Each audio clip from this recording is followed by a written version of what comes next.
Our guest today is Dr. Eric Pearl, known all over the world as the founder of Reconnective Healing practice. Dr. Pearl, good afternoon and welcome to Serbian language program on SBS Radio.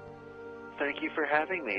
Actually, listeners of SBS Radio had recently a chance to glimpse through the complex subject of reconnective healing.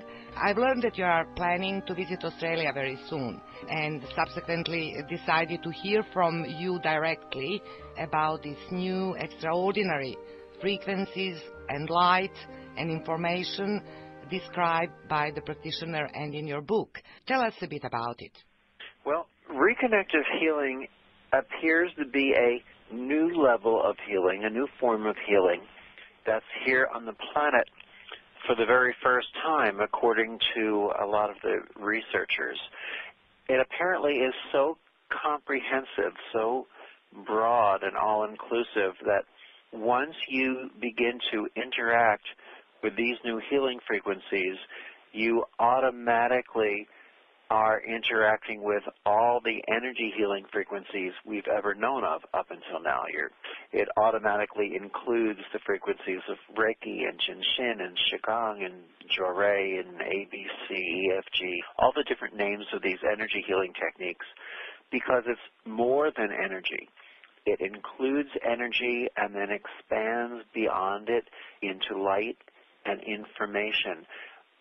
The researchers tend to feel that this is the first time that we have had access to this expansive level of healing here on Earth, or, being able to walk again.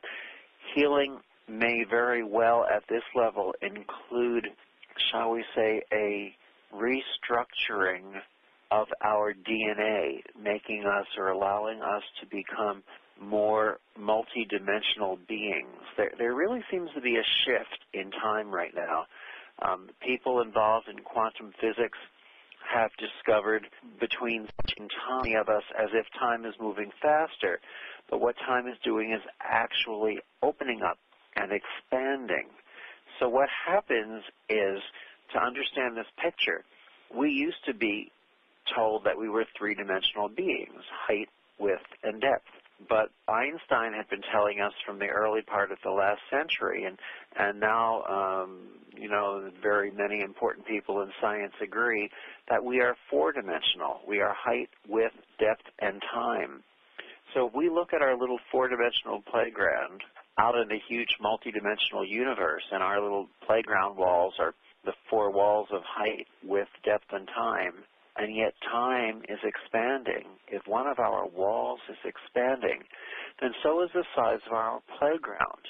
Playground then is able to accept and receive, being able to walk again. Healing may very well at this level include, shall we say, a restructuring of our DNA, making us or allowing us to become more multi-dimensional beings. There really seems to be a shift in time right now. People involved in quantum physics have discovered between 7 and 11 simultaneous planes of existence, and they also feel that there's a change in time where it feels to many of us as if time is moving faster, but what time is doing is actually opening. No. Healing is return to balance. How do we know that we are in balance again, if it's not spectacular, miraculous, and instantaneous? Well, when these healings first started happening, what was going on was that suddenly my patients would lie there on the tables and their muscles would move oddly on their face, and then I would see their fingers and their feet start to move, and very many people, again, as we talked about, who weren't able to walk got off the table and walked, or who weren't able to see got off the table and could see. I consider these pretty miraculous healings. I just worked on a girl who was less than 1 year old, and she was born with kidney stones. They were in a part of her kidney away from the kidney duct. So in other words, she wasn't able to pass the stones or to urinate them out.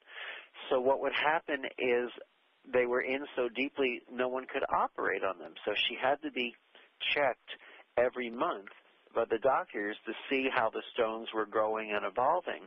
And I did 2 sessions with her, and when she went back that next month, before she was 1 year old, suddenly the stones have disappeared.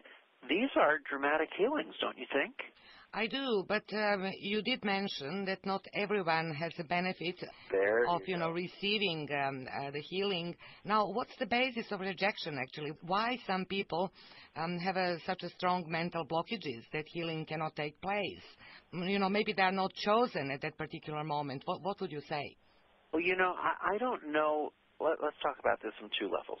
In the beginning, when people would come to me, the researchers, and they'd examine all these people who have healings, and they would say to me, well, does everyone have a healing? I used to say, no, I think about maybe 70% of the people would have healings. But that's not what I've come to understand now. I've pretty much come to feel that everyone does have a healing. It's just that often it's the healing that they're anticipating or that they consciously want. Other times it's a healing that they haven't even thought of. Usually it happens right away.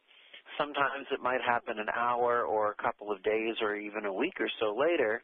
And once in a while, someone might not even notice a healing. And those are so rare that my belief, my understanding is that something is going on and changing in their bodies of things that they weren't aware of the initial problem of. Sometimes